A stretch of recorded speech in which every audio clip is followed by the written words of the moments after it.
Hello, Internet. Good morning. I am Ryan Ingram. Today is Friday, and we will talk about some real estate. So let me go ahead and get everything nice and set up. Let's see here.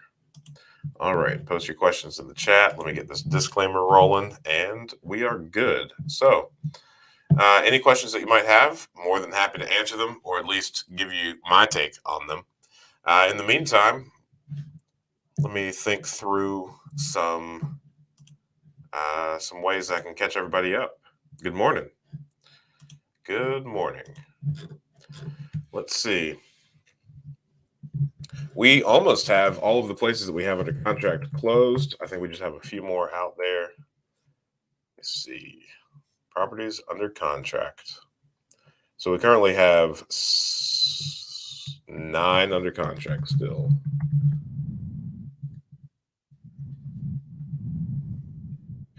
Which, I mean, for most of this month and the previous month, we've had somewhere between 20 and 30 properties under contract. So having less than 10 feels pretty good. However, we have not balanced them out very well. So when I say balance them out, generally, we didn't know that we needed to do this at first, but we have since learned is we really need to be conscientious of these properties that we have under contract, which ones are occupied, which ones are vacant but rent ready, and which ones are like open rehab projects. So we have way too many open projects at the moment. Let me see if I can pull that sheet up.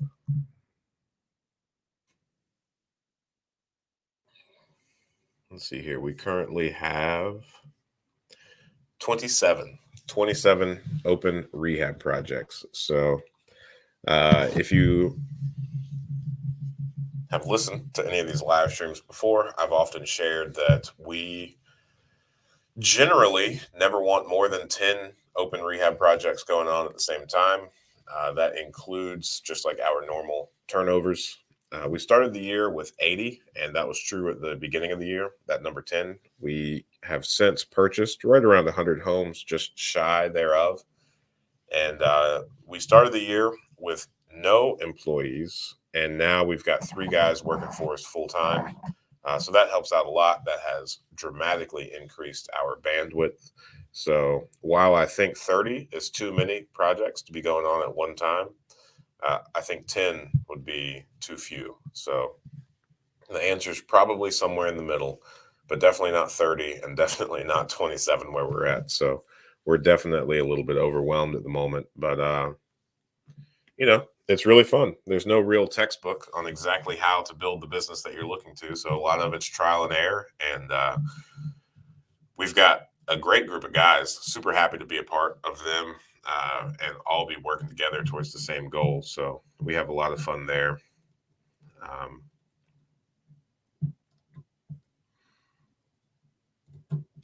But yeah. Let's see.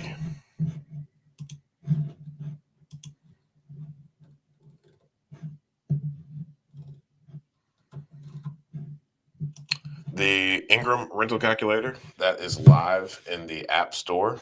So if you want to download that either in the Apple App Store or the Google Play Store, it is both there. It's an app that we had created so that you could analyze all of your deals.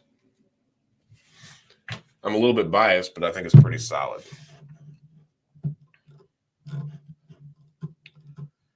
And then also PropStream, free trial to PropStream. I think PropStream is probably one of the better pieces of software you could have as a real estate investor. A lot of what I use it for is analyzing properties to make sure that I fully understand the market. I run a lot of comp reports on there. So anytime I'm getting the private financing together, looking through the deal of the property, I definitely use PropStream to figure out what properties that are almost identical to it in the area have been selling for. So that's always very helpful.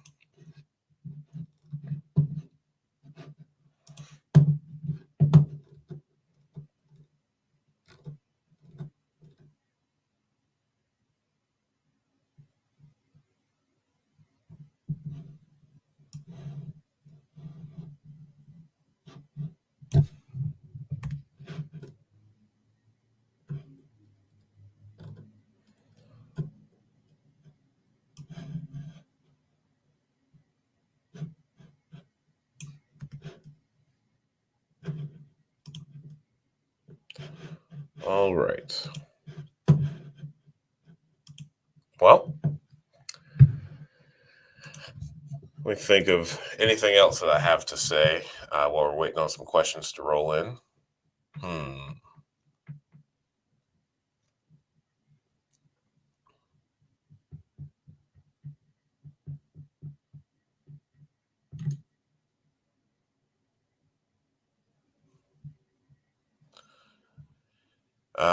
Let's see here. Right now, I mean, what we have going on in the business is we've got these 10 properties or these 9 properties really under contract. We are gonna just hold what we have now, probably until the end of the year, unless something, some good deals come along. But we're gonna hold off on putting many properties under contract. We're gonna try and get some of these, 27 vacancies that we have rented out, and then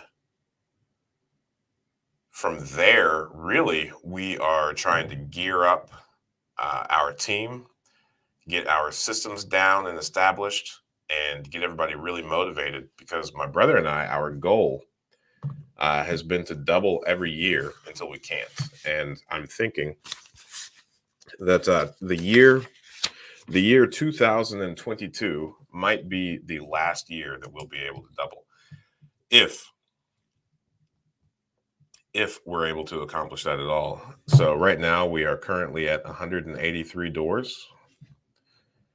So next year, what I have set my goals to is purchasing 200 properties. So a mentor of mine has a lot of properties. The most, give or take a couple, the most he's purchased in one given year is 120. So it's a tall order. It's going to be fun. We're going to try it. We're going to, pay attention, cross our T's, dot our I's, all of those good things. But yeah, just trying to get our heads wrapped around that and kind of prepping for what that looks like, because we're going to have a lot of moving parts. We're going to need a lot of help, and it's going to take a lot of intentionality, strategery, and a lot of execution. So we're gearing up for that, just getting into the appropriate mindset. The holidays are coming up, so you know it gets increasingly difficult to coordinate closings and everyone's schedule around the holiday season. So I'm happy that we don't have too many properties under contract at the moment, so that we don't have to go through that too terribly.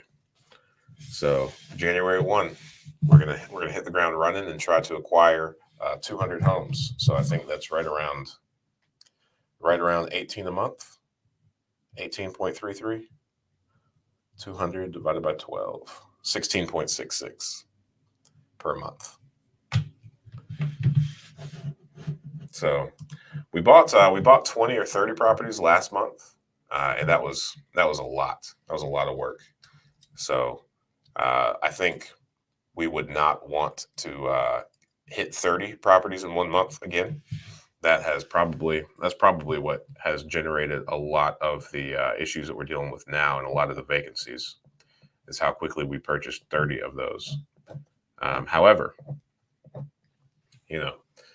if we could just do half of that on a more consistent basis at like 15 properties per month, that would give or take a couple. Then that would have us hitting our goal by the end of the year. So it's just some fun things to think through. But that's where we're at. So 2022, the road to 200.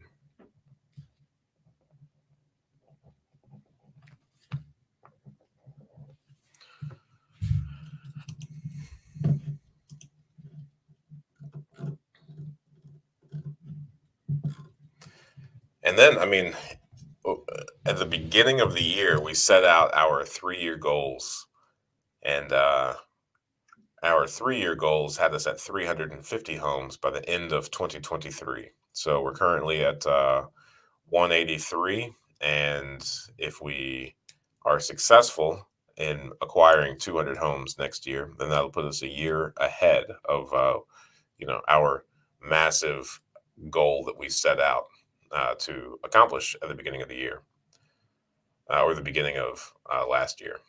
So it's exciting. It's pretty fun stuff. But again, I think one of the things that we've done really well so far has just been getting all the right people in all the right places. So we've got a fantastic team that makes it all possible. All right. Good morning. Good morning. Hope your laundromats are doing well. We still have that commercial space. We haven't renovated it yet. We've got the apartments up top rented out, but I'm still going back and forth on what to do with that. And laundromat is still at the top of the list.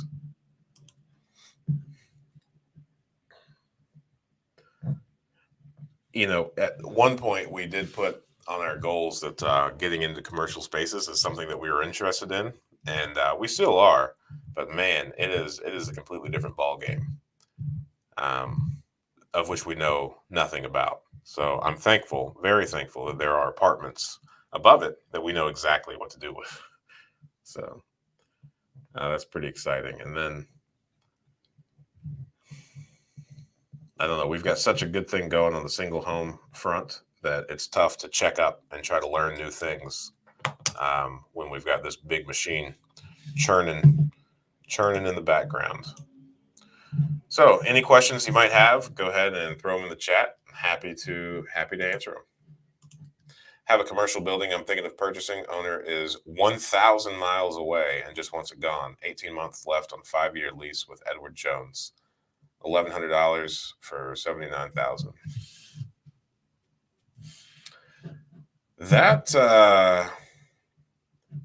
That's pretty solid. Do you have any indication as to whether or not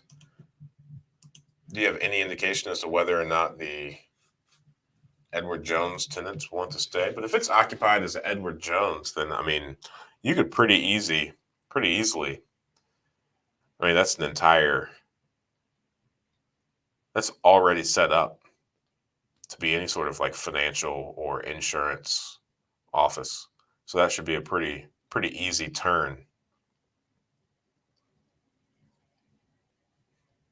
Because Edward Jones, they don't have any like build out that's like overly obnoxious. You could cover it all up pretty easily. I think that's a good deal. $79,000 for $1,100 per month. I mean, depending on the insurance, shouldn't be too hateful. So if the taxes aren't too bad, that sounds like a win to me. I think I would do that. Good morning, Tolu. Hope all's well with you. Make sure the utilities are there. We'll see. We're waiting on the city. We applied for a federal grant in that commercial space. I've referenced it a few times in the grant, just to figure out what all would benefit the community most.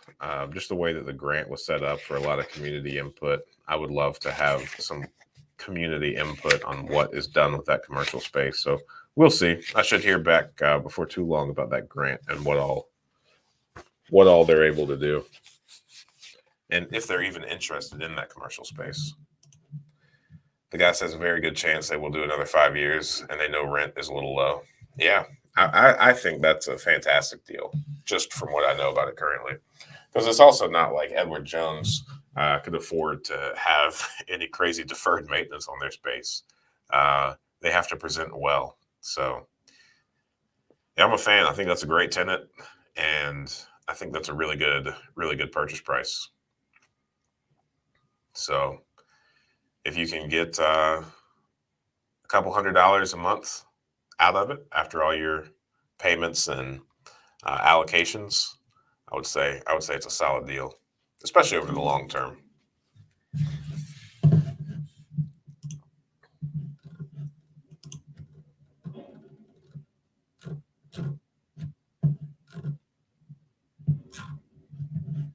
And another thing that's really exciting is we just kicked off. There's a program called Rent Check, and I think I've had high hopes that that's going to revolutionize like just our way that we upkeep our properties. Because as many of you are familiar, it is extraordinarily difficult and not very scalable to keep eyes on your properties. And there's a lot of things that some residents do that if we knew about it, if there was a way that we could easily inspect the properties on a semi-annual or just at least regular basis, then we would have head off.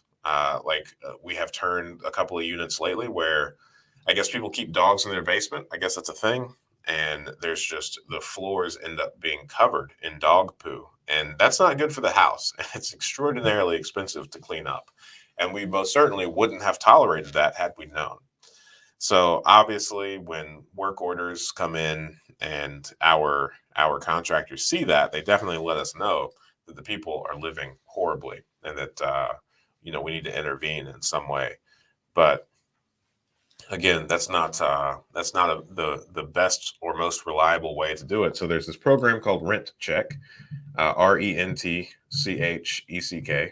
and the entire program is kind of built towards and built around, like its presentation is built around the security deposit and saying, help keep tabs of your property so that of your rental space so that you're not charged or lose your security deposit for anything that you didn't do. It's a really great setup. And what happens is it's an app that the resident downloads on their phone, and they have to, it's like a automated inspection process. So the resident has to take photos of different areas. I mean, the app kind of walks them through exactly how to take all the photos. You can't upload photos into the app. It has to be from the camera. So you can't upload the same pictures over and over again. It has to be new sets of pictures. So what we're trying to do is implement this across our entire portfolio on a semi-annual basis. And that way, every 6 months, we're getting an inspection through on all of our properties. And that's going to allow us to kind of keep deferred maintenance at bay. There's a lot of residents that, something might go wrong, but for whatever reason, they never file a work order. So consequently, we never know about it. And the issue just gets worse over time. There's a lot of things that people might do in their house that we don't want done in the homes that we have, like the dog poo in the basement, that if we had any indication that it was happening, we would rectify immediately. So I'm really optimistic. It's an extraordinarily affordable program. I think the program, I think it comes out to like 5 or 10 cents per property per month. And I think the minimum charge is like $5 per month. So even if you only have like 2 or 3 properties, it is not going to mess up your cash flow, break your bank, or do anything crazy. So we just kicked it off at the beginning of this week. So we have about 3 or 4 inspection reports back. It depends on how you look at it. We have generated a lot of our own maintenance requests as a result of things that we've seen on our properties that we're not a fan of. Again, that people didn't complain about. So on one hand, it's very exciting that we're going to be able to handle these things. But of course, on the financial end, it's a little bit intimidating saying, okay, if we only have 3 back and we already have maintenance orders on each of them, how much is this going to cost us to upkeep? But again, I mean, a lot of times, especially as I mentioned earlier, in just trying to balance out properties that we have purchased that are already occupied versus the properties that need work versus the properties that are rent ready. I think a lot of the issues that we're going to find are the properties that we have purchased occupied, where we inherited the resident and also just some deferred maintenance along with that. So regardless, it's something that we would have caught at the turn whenever the unit is turned over. But at the same time, I'm very excited and very optimistic. And I think, once we get into a good rhythm with this program, it's going to allow us to pretty easily maintain like a higher standard of our property over the several decade process. And since Each resident is required to download the app and take these photos and submit these inspections. We have a guy that reviews them, and then he will file any work orders that he sees as a result of that returned inspection.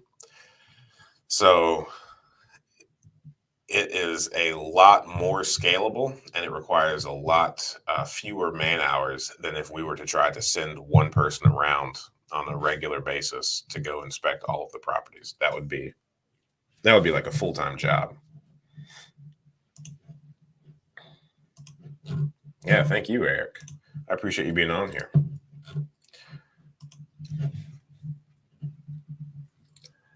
Also, once we get into the swing of it, I would love to. I'm probably going to make a video about that. I think that might be one of my next videos. Is just the benefit of that program. So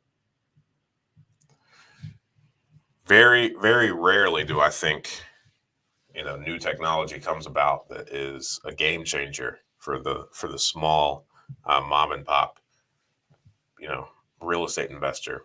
But I think this is one of them. And it's also extraordinarily affordable. And I think you're going to ward off or keep at bay a lot of deferred maintenance, which is exciting, because that's going to increase the longevity of your properties and make your turns easier. So there's nothing worse than someone moving out and leaving things just an absolute wreck. Any good reads for someone looking to learn about real estate investing? Let's see. For real estate investing, I think one of my favorite is Building Wealth One House at a Time by J. Schwab. Can't remember if it's a J. Schwab or a J. Schwab, but Building Wealth One House at a Time. I think that's probably my favorite. I think that is one of the most realistic books. He doesn't have like a massive media following, or he didn't write that book with like marketing or pushing additional property or products on you in mind. So it's just packed full of information, and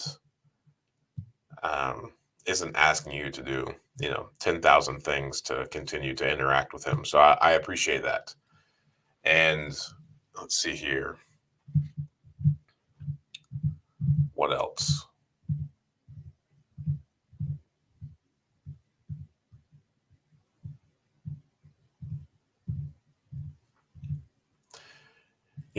Real estate investing is one of those things where you can understand some basics of real estate investing, but each market is so inherently different that I think a lot of the market specific information can only be learned like at the local level by getting involved and getting out there and meeting other real estate investors and becoming good friends with them. So I think books are a great place to start, especially that one, Building Wealth One House at a Time. I think that's a great place to start. But once you're ready to like take action, then I would say learning from local people on a local level is probably the best, especially if you want to start out in single families. That's what I've done. If you're interested in like multifamilies, I don't really know. I don't have much advice on that. If you are feeling, I think, real estate investing podcasts is a good way to learn as well. YouTube channels about real estate investing. Let's see.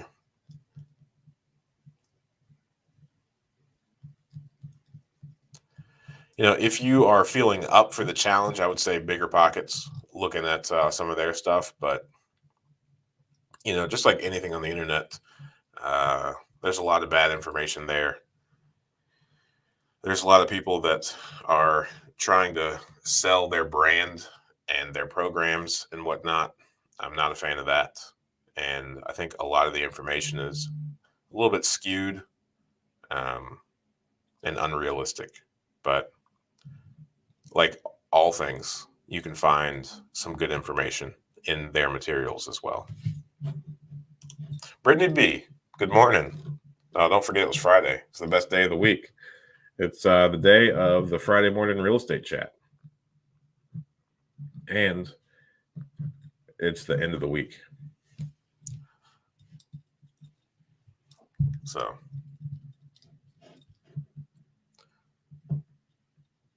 I don't think I think all of our holiday festivities start next week. I don't think we're doing anything particular this weekend, but you can't beat family time. Can't beat the weekend family time.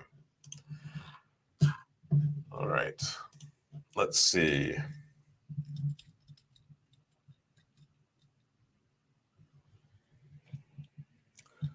Trying to think of anything else that I can mention about our personal portfolio and what we have learned. Any lessons?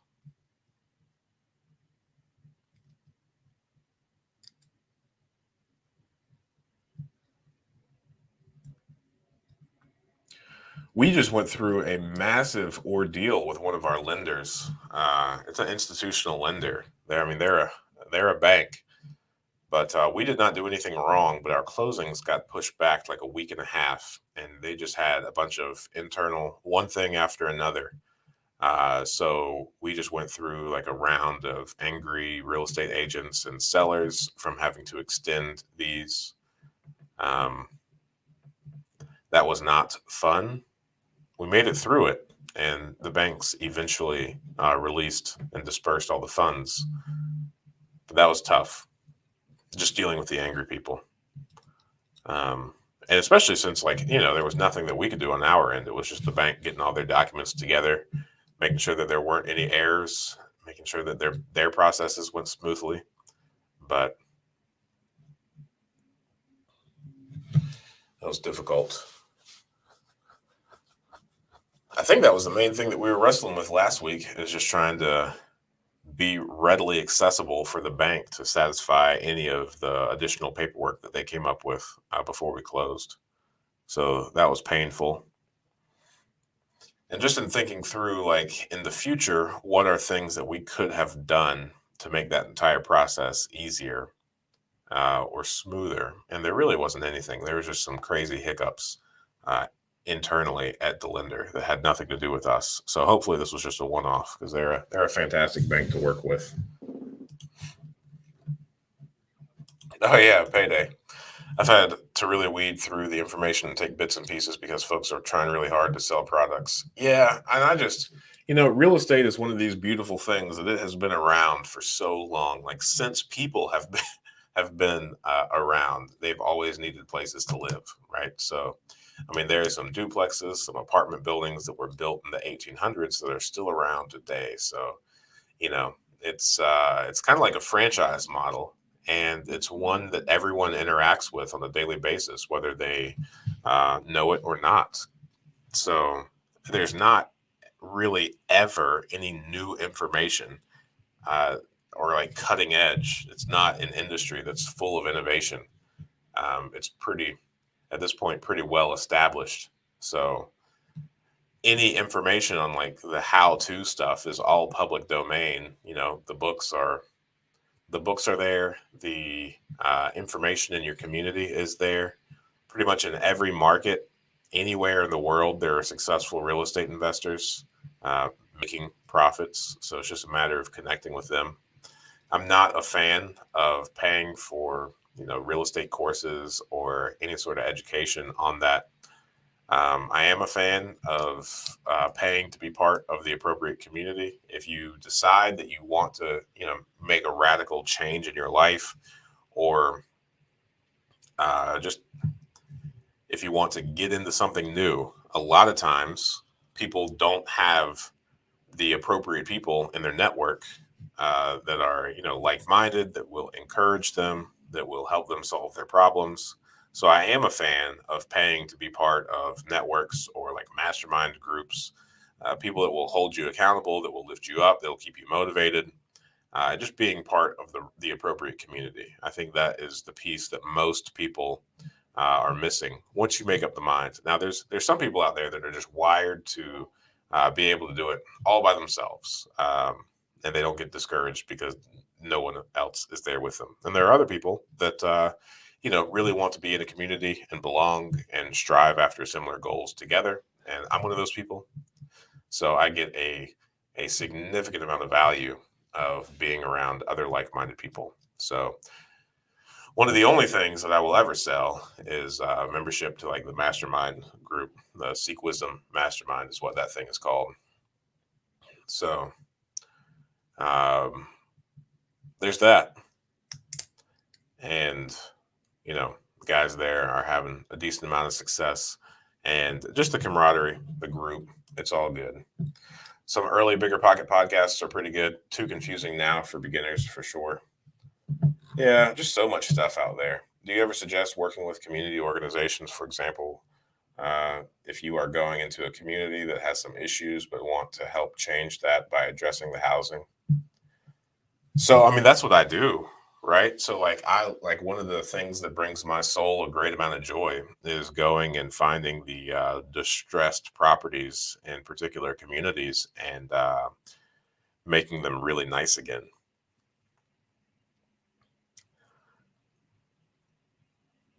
As far as working with community organizations, we have not really yet. I mean, we applied for that grant. That's like the first time we've done something like that or tried to like work with a group in that manner.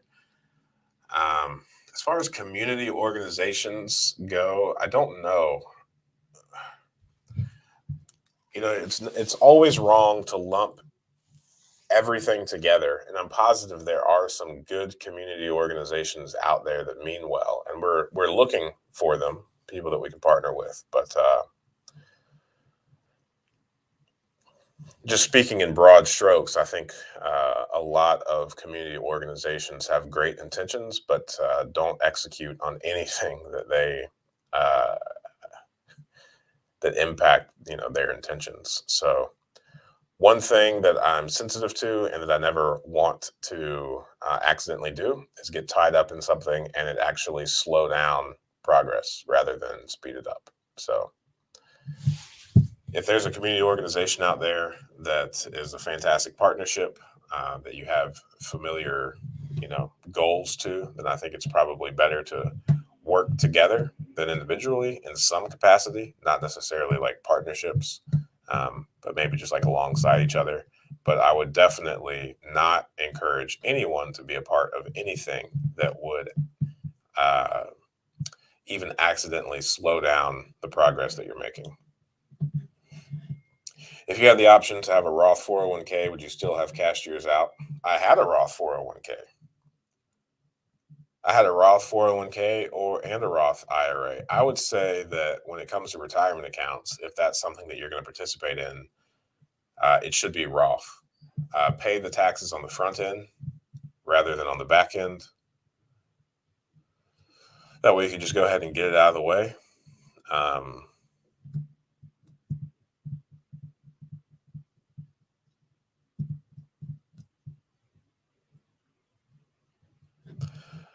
So when it comes to like those retirement accounts, I mean, here's my issue with the retirement accounts. You've got, and it worked fine in like the previous generations, like working life, right? Like I was talking to one of my good friends yesterday, and we were discussing like our parents' generation, and she was just saying that like her parents weren't the best with money, and I've heard that so much. I kind of think like like when pensions first became a real thing, like when a lot of these retirement options came out, I think they were probably a better answer.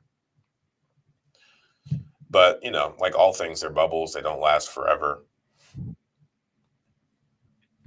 I'm sure, like for a couple of generations, like it did a fantastic job at accomplishing what it should have. But right now, my biggest issue is like a lot of people invest in these accounts to one day like be retired or like financially free, right? So like right now, when all of your money is sitting in that 401k or IRA, whether it's Roth or just normal, you are fueling Wall Street and particular investors to put that money where they see fit. So, like on the media, on the news, all of that weird stuff. You see people talking about um, just like the wealth gaps or the income gaps, but just be cognizant of the fact that when you are investing your money into a 401k or IRA, you are fueling that wealth gap because that money is going to the people like, the Edward Jones, not necessarily like the sales guy on the front end, but you are contributing to like the consolidation of power, and these, larger organizations are benefiting. Behind closed doors, they're giving that money to whatever organization that they see fit, whatever they believe in, and the consolidation of power, or whatever you want to call it. Whereas if you kept that money on hand, and again, this is not financial advice, and everybody has different goals, and I'm sure there's ways to not manipulate, but utilize retirement accounts in an appropriate manner that's probably beneficial to your situation. But for the most part, I think it's all a bunch of garbage and some really well done marketing to get you to invest all of your hard earned money to benefit people that are not you. So if you were to keep all of your money from your 401k or IRA and invest it in things that are tangible, that are near you, that immediately impact you, then you're going to be quote unquote retired or financially free much quicker, right? So, like if you had $100,000, I mean, and you put it into like a 401k, a Roth IRA, whatever, I mean, you have hopes that one day it'll be like what, 150,000, maybe 200,000. If all goes well, depending on how much time you've got, it might double by the time you retire. But if you've got 100,000 and you have it out and you decide that you're going to buy real estate, I mean, even in Tolu's market in Texas, $100,000, that's four different down payments on $100,000 properties. So just doing easy math, if you buy a property for $100,000, you put $25,000 down, that's 25%. You could use that $100,000 to be the down payment on four different properties. If your cash flow is, $200 per door per month, then just quick math. I mean, that's $800 in your pocket today. And I mean, I think most people, I read recently that like 50% of income earners make $30,000 or less, something like that. So $30,000, per month, that's what, like $2,600 or something like that. So just by utilizing your money in ways that are going to impact you today rather than in the future, well, now your money is not going to the people behind Wall Street and these massive companies that, are you are beyond an afterthought to them. You're using that money and injecting it into things that's going to impact your life now. $800 is already 30% of $30,000 a year, close to it. Just rough math to kind of prove my point. And again, tax implications aside, I'm not talking about those, but what's going to have the biggest impact on your life the quickest? Well, it most certainly benefits you to keep your money in your personal ecosystem rather than sending it out to Wall Street, hoping that it will one day provide a better life for you. Because truth is, if you keep it closer to you, your quality of life is going to go up a lot higher, a lot faster, in my personal opinion. Oh, that's a good. Would you encourage working with Section 8? I wouldn't not encourage it. I don't like it. But as we all have our faults, right? I just, I put out that very short video talking about like the 3 C's of money: cash flow, collateral, and control. Those are the 3 C's.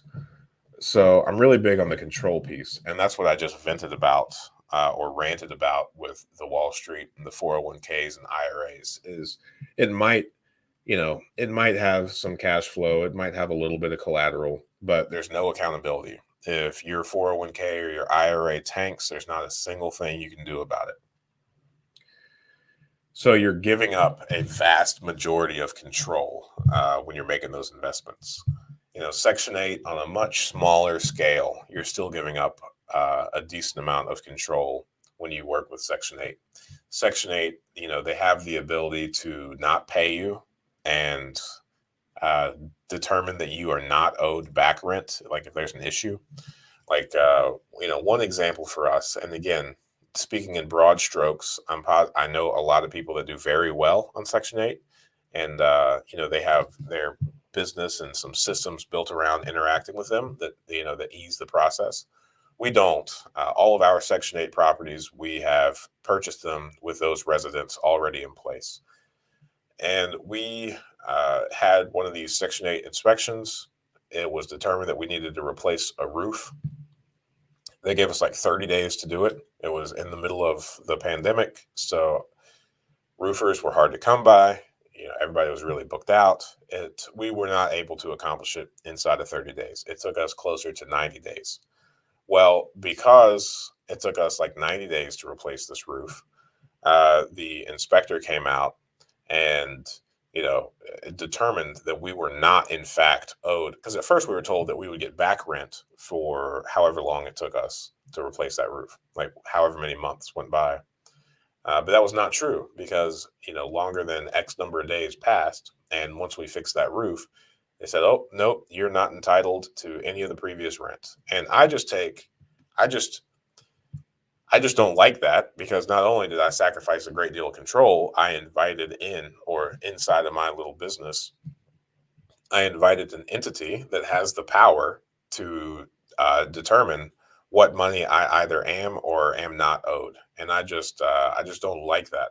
Now, if we were in a market where it was really difficult to place people normally without that program, then perhaps I wouldn't be saying these things. But right now, the market is operating in a manner where we can rent properties out for more and faster without Section 8 than with it. If the tide ever turns, then perhaps I will, dedicate more business resources to making sure that we comply with them. But in the interim, uh, we're we're not we're not working with them at the moment, at least on purpose. If we acquire residents that already are utilizing their voucher, then we're happy to comply there. Have you heard of Rod Khleif? He is having a multifamily trading boot camp in Orlando. I mean, I've heard of him, but I don't really know. I don't know him. I've never looked at any of his stuff. I have had some multifamily investors that I know mention him and mention his boot camps and whatnot. They seem to be satisfied.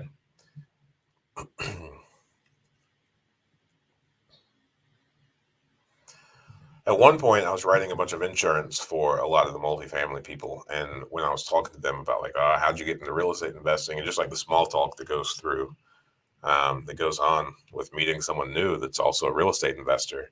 I've had several people mention this guy's name, but I've never looked into him because I've just never personally been interested in multifamilies. How do you find distressed houses in saturated markets such as New Jersey or New York? Man, Irene, unfortunately, I have no idea. Um, I lived in North Carolina when I first got interested in real estate investing, and I attempted to get started there. And in North Carolina, you can't even buy like a condemned home for less than 100,000, and I just didn't have the means to enter that market yet. So when I moved to Dayton and realized that you can buy like we bought our first duplex for 35,000. You can't do that anymore. Um, but I was very thankful. I'm very thankful for Dayton and the entire Midwest, really, to have provided me this opportunity. Um, I wouldn't. We wouldn't have half the number of properties, maybe even a tenth of the number of properties, had I not moved to the Midwest. So, I mean, I would just say, take a really hard look at why you're interested in those markets. I mean, if things are oversaturated, it's probably not the greatest of deals. I'm sure people probably find one-offs.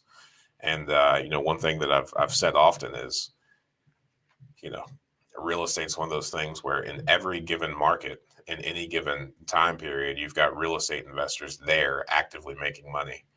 Now, the amount of resources that they need to have in order to make money there might be much higher than in other markets like the one I'm in here in Ohio. I know a lot of people from New Jersey, New York that are investing here in the Midwest. I know a lot of people in California that are sending their money back east where things are cheaper. Um,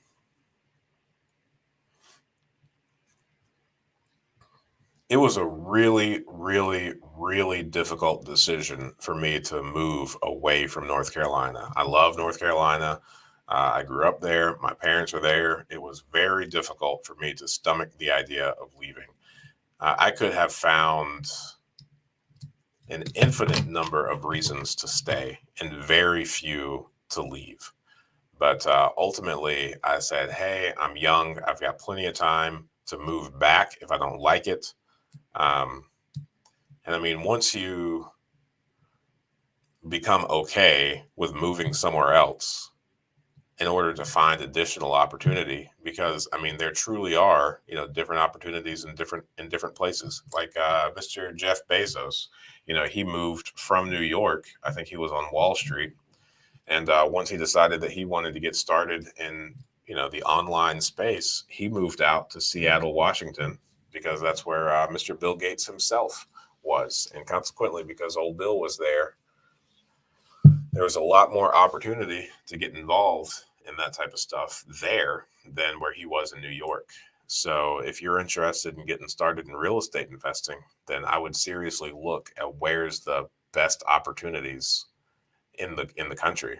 And I would not consider yourself to be, you know, a stationary, immovable thing.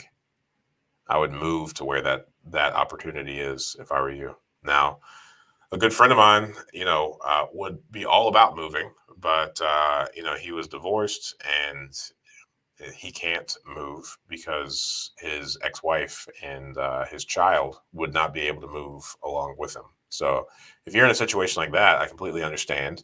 Perhaps maybe you should consider, long distance or out of state investing and spend, a certain number of days wherever you're investing and a certain number of days back where you live. But I would say it is a massive mistake to consider yourself to be like a immovable thing.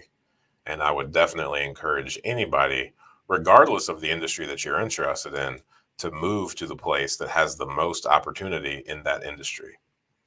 So, a lot of the Midwest is called like the Rust Belt because back in the day and during like the Industrial Revolution and you know, when the automotive industry was a booming, this, for whatever reason, was the place that had the most opportunity. And accordingly, a lot of people moved here. I was talking to a fella yesterday, and he was just discussing some apprehension he was having about,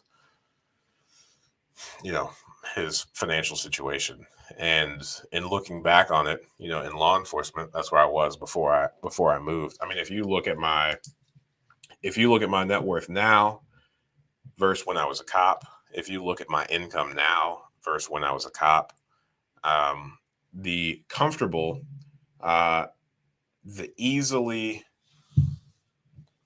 the decision that was the easiest, that was the most comfortable, that made the most sense, was staying in law enforcement and just, riding out until I retired because I was going to be able to retire at like 48 because I got in so young. That was the best decision. I could walk into a room, I could talk to as many mentors as I wanted to, and convince them all that that was the right move for me. But now, if you look at it, and I get that hindsight's 2020. I mean,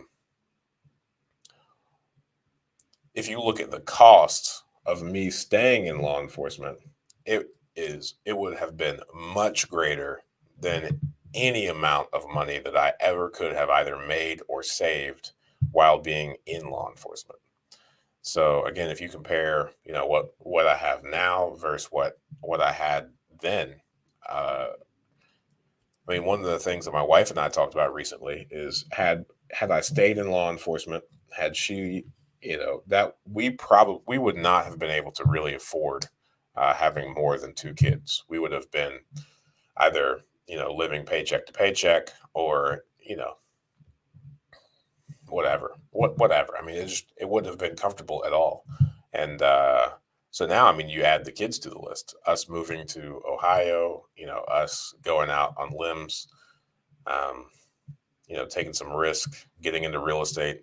Now we've got four kids, and it's just a completely different picture of what our lives are versus if we just stayed where we were. So I'm going to go ahead and move on from that. But long story short, moving to where the opportunity is very important and probably the right decision if you're seriously looking at taking it on.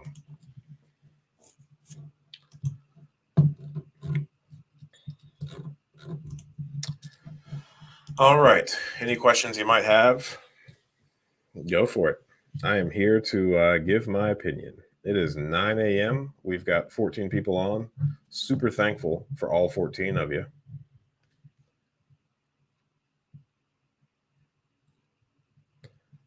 I think that I've got about 30 to 45 minutes left. I think I could comfortably go to about 10 a.m. today.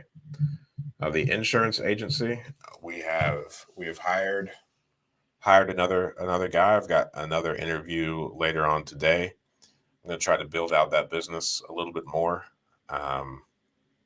so that in the future, if we have someone leave, then all the responsibilities don't come crashing back down onto me, because that's been really difficult to balance the entire insurance agency with continuing to grow the real estate side. So it's been a wake up call. I see where I went wrong now on the insurance agency side, and I'm making quick steps to fix that so I don't find myself in this position again.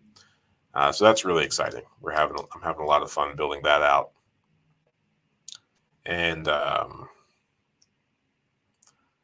yeah, really hope to build that. There's a lot of synergy there with what we're doing that I've overlooked for several years now. So that's going to be fun.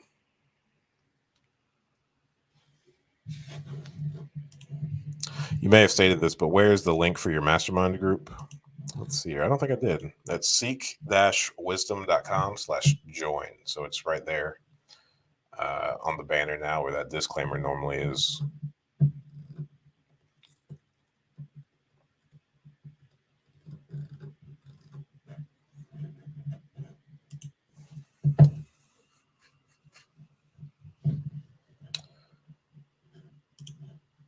Thank you for being here. I'm new to real estate, inherited family property, and looking to rent it out and purchasing other properties. Nice. Walking in royalty. I like your name a lot as well. That's a lot of fun.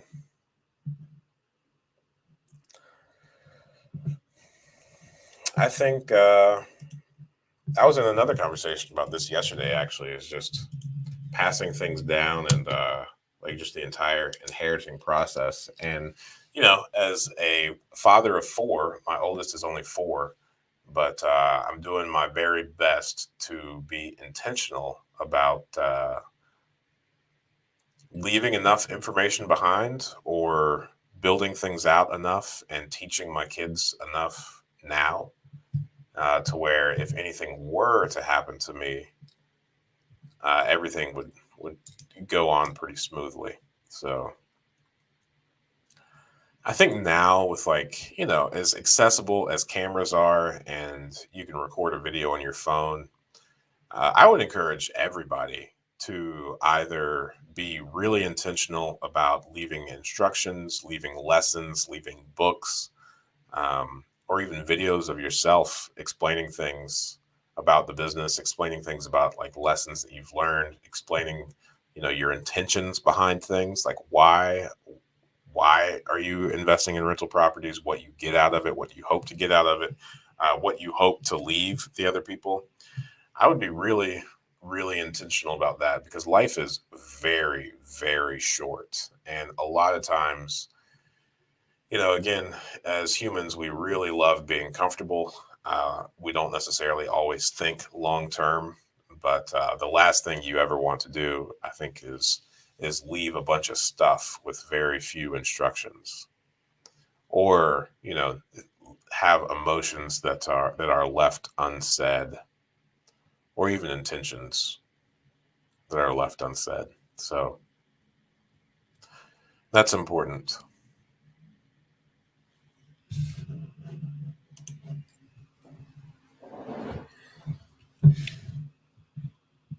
I would highly recommend purchasing other properties, like you said. I would rent it out. I think if you're focused on the long term, my brother and I talk about this a decent amount.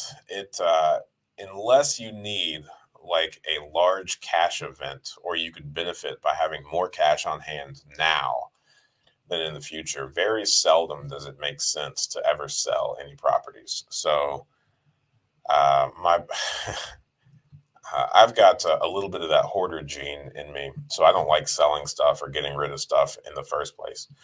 But each time we've sold a property, my brother has to kind of talk me down from a cliff, or keep me from having a mental breakdown and explaining the math as to why it makes sense for us to sell this property for the liquidity event. And if we kept it, it would take us like 12 years to make as much money, because we've had a few properties we sold just simply because they've appreciated so much since we first purchased them. Um, so we've sold stuff there to have that liquidity event so that we could turn around and buy additional properties. But very, very seldom does it make sense to sell. And for the most part, it makes sense to hold on to things for the long term. If you've got, 30, 40, 50 years ahead of you of real estate investing, I would encourage you to hold on to everything. So if you inherit property, don't sell it, rent it out instead. You skipped my question. Uh-oh. Do you have any paid off properties? Yes, but not on purpose. We've got a couple at the moment, and they just kind of happened.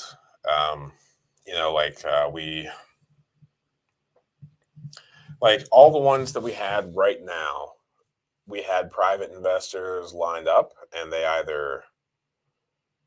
so the ones that we have now that are paid off, we had private investing lined up for the date of closing, and it didn't work out, or for some reason the timing was off. So we went ahead and purchased them in cash. Um, and then actually, I think right now, yeah, we've got like 4 or 5 properties with no mortgages on them. But it's not on purpose. It's not any sort of strategy. It was more so a financing thing. So like, I actually think next week we're refinancing all of the ones that we accidentally own outright right now. So I recorded one video talking about why I'm never going to pay off my mortgage. Now, if peace of mind is important to you and debt makes you nervous, then your peace of mind, there's no price tag on, and you should probably pay them off. But if you look at the math behind the benefit of that long-term mortgage, like right now, we've been able to get a lot of blanket loans over 30 years. So they're amortized over 30 years. I'm 31. My brother is 33, and my brother's 33. So like we're still really young, and if these 30-year mortgages take their like natural course, if we don't pay them off, then we're still relatively young in our 60s, early 60s, and they're all going to be free and clear. Now, granted, we're likely going to refinance them again, just because the numbers work. The numbers make more sense. But again, if peace of mind is important to you, then It doesn't matter what the numbers say. Pay it off so that you have peace of mind. But the video that I did about why I'm not going to pay off my mortgage is because a lot of the things that are included in the mortgage, your principal, that's your money. I mean, that's going into the equity. So it's not like you're losing it. It's staying on your balance sheet. The insurance, the taxes, those are going to stick regardless. You're going to have to pay those. And then in addition, the only like real money that you're saving on a monthly basis for any mortgage is the interest. So on that video that I did, I think it came out to be like $250 per month that I'd be saving if I paid off my house. And I think my current loan on my personal house is somewhere around like 170,000. So, we pay our investors 10 to 12%. So if I were to invest 170,000 at 10 to 12%, I could expect to receive anywhere between $1,500 and $1,700 per month. So when you compare it to that, spending $170,000 for the benefit of owning my house outright so that I could save $250 per month, that's a bad move from a mathematical perspective. Do you do your own eviction notices, or do you recommend using a third party? So I think both. So our attorney prepares the 3-day mortgages, and then internally we post them. So we go to the door and tape them and take a picture of them being posted on the door. I saw you online when I was researching foreclosures. You're very resourceful. Thank you. I appreciate that. Welcome here. I'm happy you're here. I have a lot of fun on these Friday things. So I appreciate it. And now there are 18 people on. We're an hour in. It's 9:02. That's really cool. 18 people. So if you find this information helpful, I'm not one to ask for likes or subscribes or anything like that. But by all means, if real estate ever comes up and in any sort of conversation, feel free to share the channel with anyone else. I would much rather grow organically than via a faceless algorithm. But hey, personal vendettas with me. I'm funny. I'm very funny. All right. So, any questions, post them in the chat. More than happy to answer.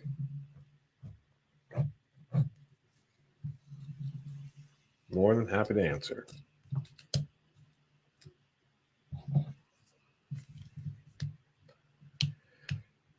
I see a lot of videos on YouTube popping up about a housing crash, popping up about like a massive wave of foreclosures. And if you're new to real estate investing and you've seen those and you're intimidated, by all means, take a step back and just do what makes sense financially now. Don't try to bring any speculation or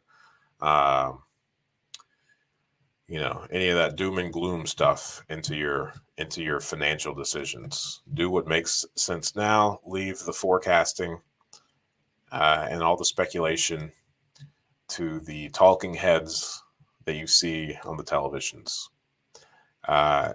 When I got into real estate investing back in 2017, all of the Bigger Pockets podcasts, all of the YouTube people, they were all predicting a big crash, a big housing crash, and it has not happened yet. Actually, the opposite. Everything has continued to go up, and I'm not naive. I know there's going to be corrections and whatnot, and it's some people have lived through market cycles. I have not been an investor through any market cycles yet, other than ones that are going up. But at the same time, I know that I would not have a portfolio at all had I listened to the people in 2017 predicting this housing market crash. We wouldn't have any properties. And we're in a much better position to handle a housing market crash right now than we were back in 2017. So I would always say, make your financial decisions based on the information that you have on hand at the moment and do your very best not to speculate. Analyze for cash flow, not appreciation. Don't take on mortgages that leave you in a negative cash flow position. In the event of the housing crash, at least last time, Um, your rents did not go down. Your housing values went down, but that only is applicable if you're looking at selling. So if you're renting and you're cash flow positive, no big deal. It's very, very, very unlikely that a 20 or 30-year mortgage that's performing is going to foreclose. So that's what I would say. I think this doom and gloom stuff. I think the housing market crash, stuff like that. I mean, it sells really well. Anything that's like fear driven, people love clicking on it for some reason, and consequently, that's what makes the money, and that's what people like to hear. I think I did a video once or twice about a potential housing market crash or recession. And the simple reason is, I mean, as some like when I first started the YouTube channel, I really wanted it to get very large and have like hundreds of thousands or millions of subscribers. But then, as I, you know, took some classes on how to grow your YouTube following and whatnot, I just wasn't really comfortable with it. YouTube is a search engine. So if you want to grow a YouTube channel, all you really have to do is make videos based on what people type in. So everybody's typing in the 2021, 2022, 2020 housing market crash. Like that's one of the most searched things inside the real estate investing world. So that's why you've got all these YouTube content creators making videos about and trying to accurately predict a housing market crash, is because people keep going to YouTube and typing it in the search bar. Don't know why, but for that one in particular, I can say that the only reason that I made a video talking about a housing market crash is because that's what people type in. And a lot of YouTube is based on being entertaining, not necessarily education. So one of the things that I thought was funny is whenever I was looking at getting, when I was really getting a lot of momentum with real estate investing, I really wanted to be connected with some real estate investors that had, 100 million plus portfolios of like single family homes or whatnot. And I've since been able to meet a few people like that. But for the most part, I couldn't. So I took to the internet and I tried to find like, some 100 millionaire plus real estate investors. And what I found was a couple of interviews with some billionaire real estate investors on YouTube. And I think it's really funny that, like, Donald Bryn is one of them. You can find some interviews with him on YouTube. He's the wealthiest real estate investor in America, and his interviews have like 100,000 or less views. But then you type in like 2021 housing market crash and you'll find like one video of some kid who hardly has anything that has well over, like just millions of views. And it's silly. It's very silly. So, you know, take that for what it's worth. A lot of the YouTube algorithm and whatnot is based around just what people are typing in and what they want to see, and they're entertained by, not like the actual like facts or helpful information that will help you accomplish what it is that you're after. So be leery of that, and always make sure that if you're listening to somebody, regardless of the number of subscribers or viewers or followers or whatever they have, check for their like real world experience. Do they have portfolios, like sizable ones? I know there's some YouTube fellas on here that they're out west. They've got like 9 homes in California, which I know that equals like $1 billion of real estate. But at the end of the day, they've done 9 transactions. So if you're looking to build a real estate portfolio in California, fantastic. They're probably the ones that you want to go to for advice. But if you're looking for some people with some real world experience, chances are they're not the ones with the views. So I don't know what's gotten into me today. I'm letting all sorts of crazy doom and gloom stuff out. I do. I do. Get some food. I like food.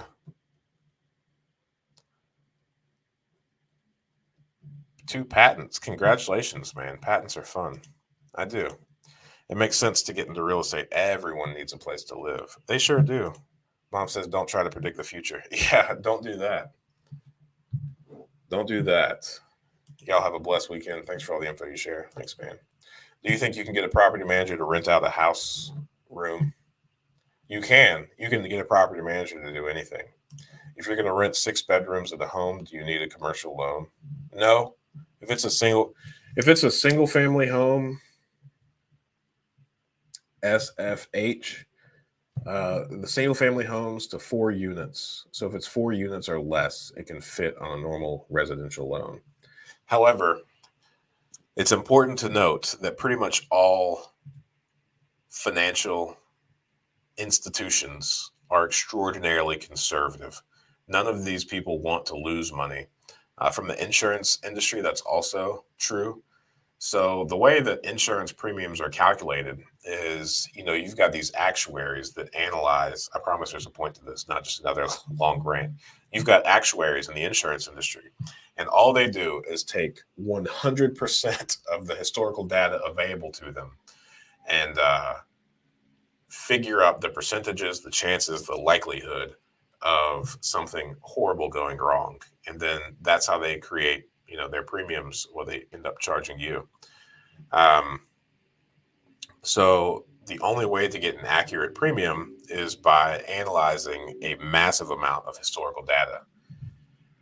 Rooming houses, did I say that right? That sounded really weird. Rooming houses. Whatever. The thing that you're talking about. I don't know how long that's been going on. I know insurance companies don't like them. I know that sets off all the conservative red flags. I know it becomes a lot more difficult to calculate the premium or whatever. So consequently, I can't imagine if a bank knows that that is how that property is going to be used. I don't think that they're going to want to do a traditional single family home owner occupied loan on something like that. Now, if you're living there and you're renting out the other 5 rooms or whatever, to people that you kind of know, I don't think the banks would have too much hesitation on that. But if you're talking about like creating a business, not living there, then it probably would end up being on a commercial loan, depending on how much information you disclose to whatever lender you're working with.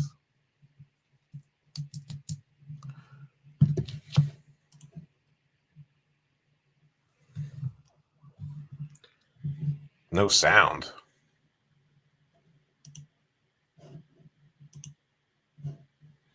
No sound. No sound. I'm looking at my mic. All the little green dots that are supposed to be up here are. Hopefully it's just you, man, because I just let out some. If you can't hear me, then I just let out probably some of the most profound information that you will have ever heard. So it's a bummer that it wasn't captured. Hopefully you can hear me fine, though. Okay, cool. Duke Allen. So Duke Allen heard the profound stuff. Duke Allen. That's a good name. All right. Well, any questions you might have in the chat, feel free to throw them out there. It is 9:14. I'll probably go here in about 15 to 30 minutes. Got a full day ahead. We'll try to wrap up some stuff and really plan. Try to throw a lot of planning into this next year. 2022. I'm trying to go ahead and get my mindset right. I really want 2022 to be the hardest I ever work. So I want that year to just be, all systems go. I want to leave everything on the court, so to speak. Sounds good on my end. Awesome. Group homes, looking into this. Yeah. Yeah. Still trying to forget 2020. Yeah. We're going to try to buy 200 homes next year. It'll be a lot of fun. A ton of fun. Rents are sky high in Orlando. I'm sure rooming houses are great for a lot of people.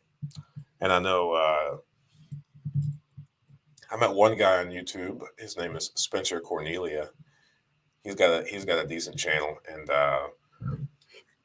he points out like fake gurus and stuff. But he's a real estate investor, and he has two properties where he rents them out by the room. I think he's in Las Vegas, but he has a lot of success there just because the prices are high, and that's what the young professionals can afford are those houses.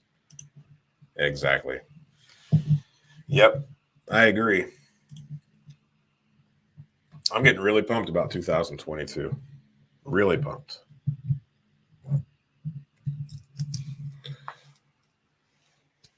Yep.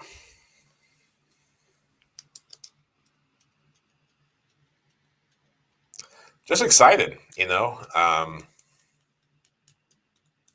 I mean, it's even fun to watch some of these YouTube videos, kind of like from a historical perspective. I mean, it's only been like a year, but like when I first started this channel, we had like 30 to 40 properties, and we started this year with 80. Now we're at like 180, and three full time employees who are all, incredible at what they do. So I think we're just really primed to have a fantastic year if I work hard and don't take anything for granted. And again, leave it all in the court. That's gonna be my mantra for 2022.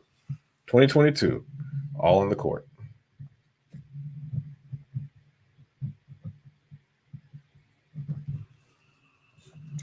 So focused. Thanks for thinking that. We'll see if I actually show up and do it. uh, all right.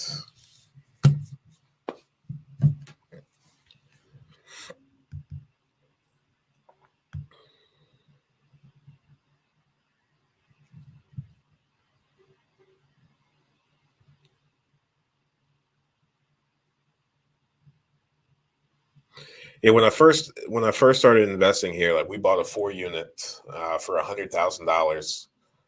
I don't remember what year it was.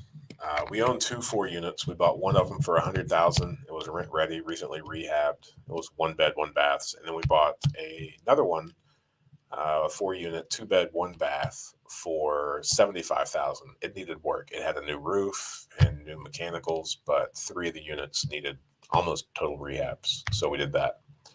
But now these 4 units are selling in Dayton for like 180 to 210,000. So the market is way up.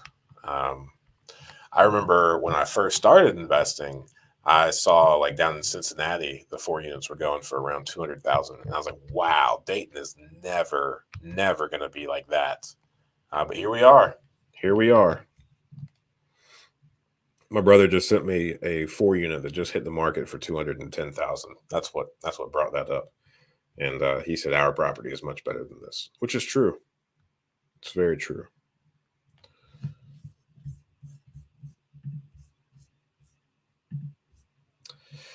Yeah, I have tons of fun, man, and I've got a good friend of mine, and he he's really really awesome. One of my favorite people. He's got like 30 or 40 properties now, and I always joke with him because my oldest, he's four, and I always tell him that my 4-year-old has walked more properties than him, which might be true, might not be true.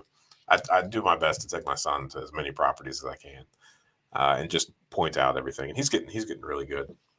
But yeah, it's fun.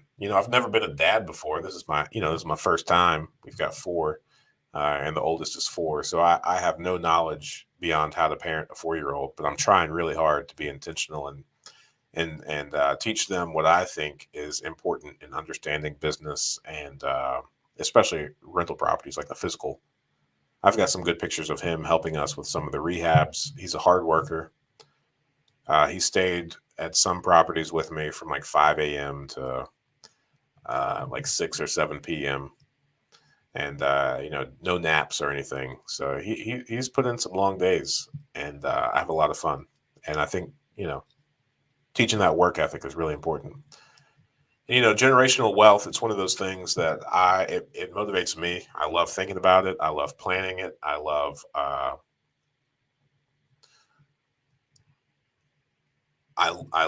aspiring to leave a lot of it, but therein lies the issue. You don't know whether you're successful or not until you're dead. So I guess that might not be true. I guess you could leave the business. You could retire from the business and watch your kids run it. That's a good point. You could do that. I guess I shouldn't be so cynical about it. My husband is very handy and an HVAC mechanic. Yeah, so you're ahead of it. I have deals in Dayton. Where's your buy box? Just in Dayton specific or Montgomery County? Um, Send me an email. Let's connect. I'll tell you exactly my buy box. But I mean, truthfully, it's anything in Montgomery County. Right now, we are, especially in gearing up for next year to buy those 200. We're looking for mostly rent ready or very light rehabs. Right now, we're bogged down with about 27 open rehab projects. So a lot of those are larger rehabs. It kind of ebbs and flows. We do our best to monitor the number of properties that we buy that are already occupied, our major rehabs, light rehabs, and then just like rent ready. So there was a period of time where we got a lot of fantastic deals, very high equity deals, but they needed full rehabs. So we have too many of those right now. So we need to focus for the foreseeable future on lighter rehabs and rent ready stuff. So because that's what we're after, we have increased our buy box a bit, pretty much to encompass most of Montgomery County. But there's a very specific area of Dayton that I'm very partial to that I'd love to tell you about. Awesome, thanks.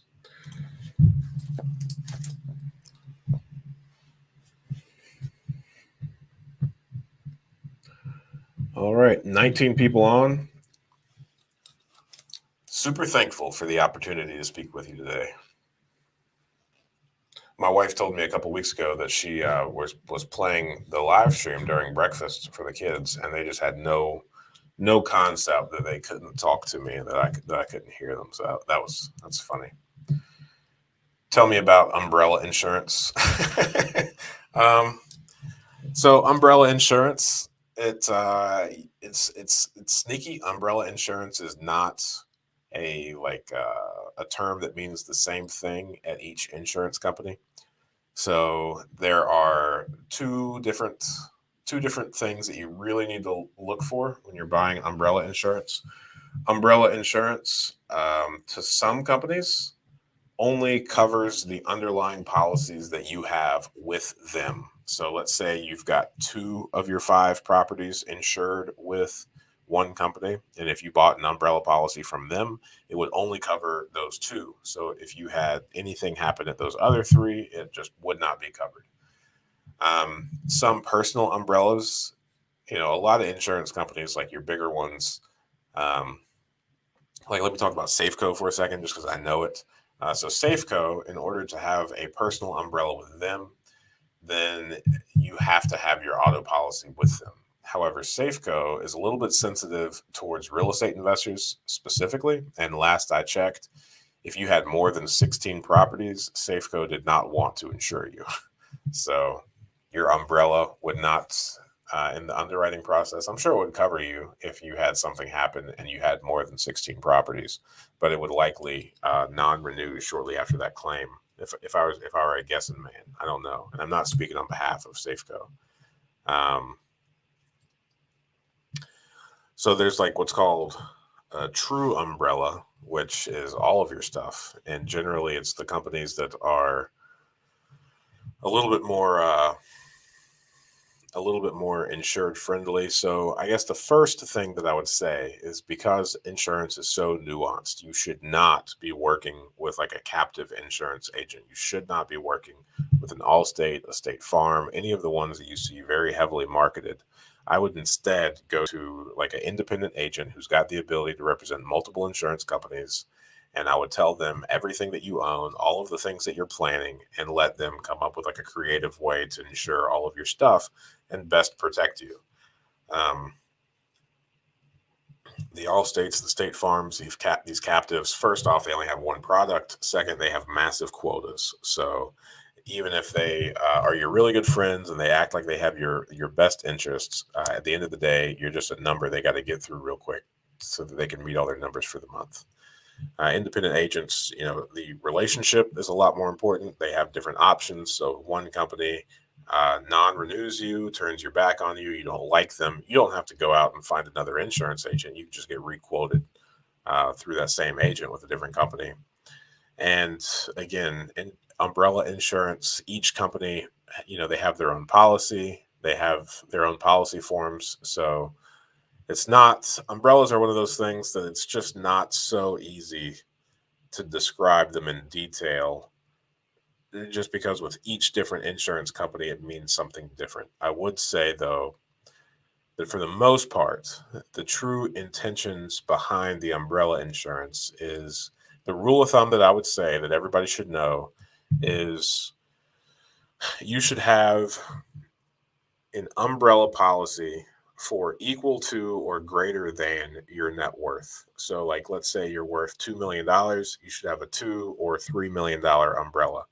Now, once you pass like that $5 million net worth threshold, I think it changes a little bit. And then it would be best to get an insurance agent and an attorney in the same room to creatively discuss how to best protect all of your assets. Um, and the umbrella insurance, like what it does is your auto insurance, like the highest limits I've ever seen are $1 million per occurrence, $2 million aggregate. So one occurrence, if you do more than $1 million worth of damage, then the coverage under that auto policy runs out. So if your net worth is 2 million and the attorneys or the defense or whatever, I don't know, civil lawsuit, whoever comes at you for, let's say, $3 million, then after they exhaust successfully in the courtroom more than $1 million worth of damages, then now you are personally liable for anything in excess of $1 million. So that's why I say equal to or greater than your net worth. So that way, if your net worth is 2 million, they exhaust that first $1 million of auto liability. Then now your umbrella will pick up and cover up to $2 million on top of that. So now you have a total of $3 million worth of coverage rather than just that 1 million.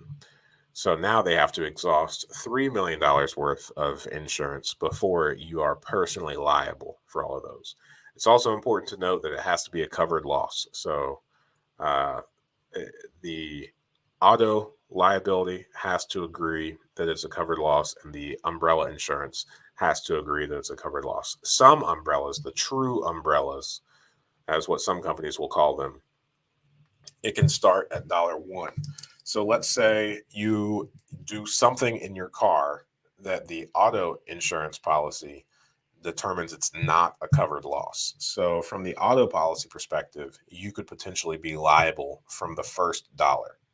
However, a true umbrella has the ability to kick in from that first dollar. So even though it's not covered on your insurance policy, it might be covered under your umbrella insurance up to 3 million. So that's the benefit in a nutshell of the umbrella policy. And of course, the more underlying assets that you have, the more expensive that true umbrella insurance policy should be. So if you're a real estate investor with, you know, 12 homes and, still your personal home and your personal auto, then you have a lot more exposure to that insurance company under that umbrella policy than somebody that, let's say, rents a house, has an auto, and that same umbrella policy. They have much less exposure. So consequently, your umbrella that covers everything, all of your dealings, all of your underlying assets, is going to be a lot more expensive for you. No, I am not a CPA. When you buy houses and have to do a title search on it, do you go to a title company or do you do it by yourself? How? I don't know if people can do title searches by themselves or and actually provide the insurance on it. So we close everything with a title company. I think it's very important to have a solid relationship with one particular title company. And we handle all of our transactions with that title company, and we get title insurance on all of the properties. So if it's a deal breaker, and if somebody has their own title company, or if they're in a pinch, if it's like a wholesale transaction, the title has already been searched and cleared with one title company, then and the deal would fall through if did our title company and had to redo the title search because that takes time, then I would close somewhere else. But for the most part, I think it's very important to have a solid relationship with one title company.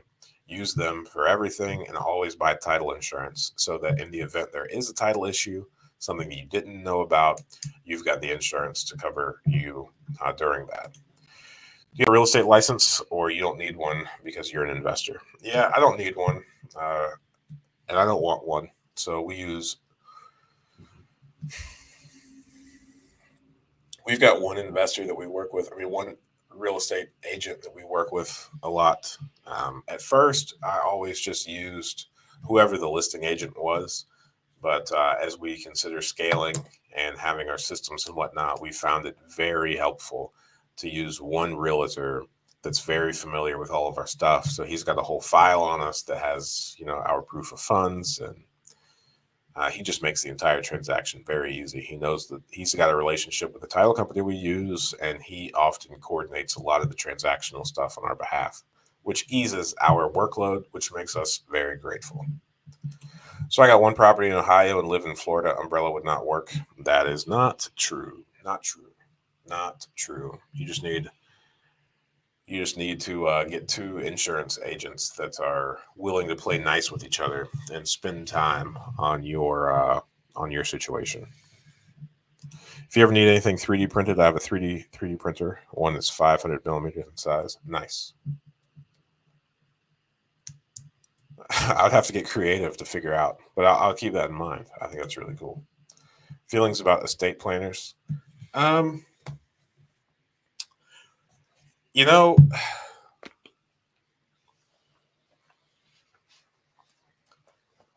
I think you should probably do it. I think once you get a sizable estate, then it makes sense to bring in the professionals. Um, I think we're currently looking for one. I think, just as much stuff as my brother and I are getting ourselves into, just in the event that we're somewhere together and something happens, just for our wife's sake, we need to come up with some better systems in place to make for like a smooth transition.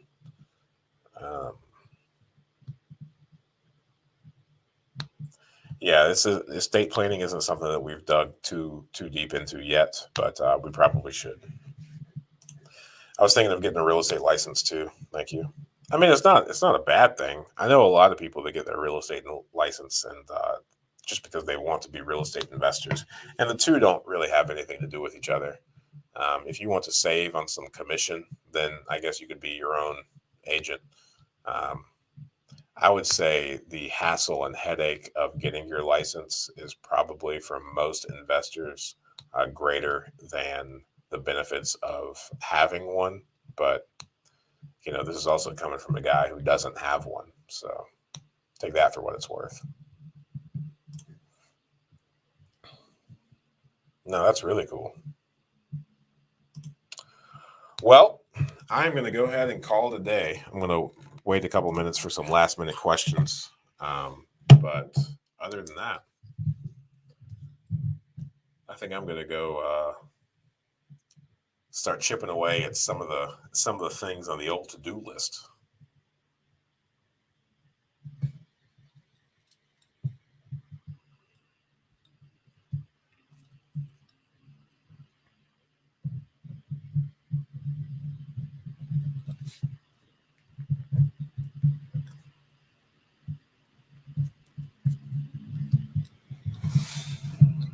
Alrighty. Well, next Friday, 8 a.m. Eastern Standard Time, I will be right here, ready and prepared to answer your questions. In the meantime, go out there and try to find some good deals and build that generational wealth. And I will talk to you next week. Goodbye.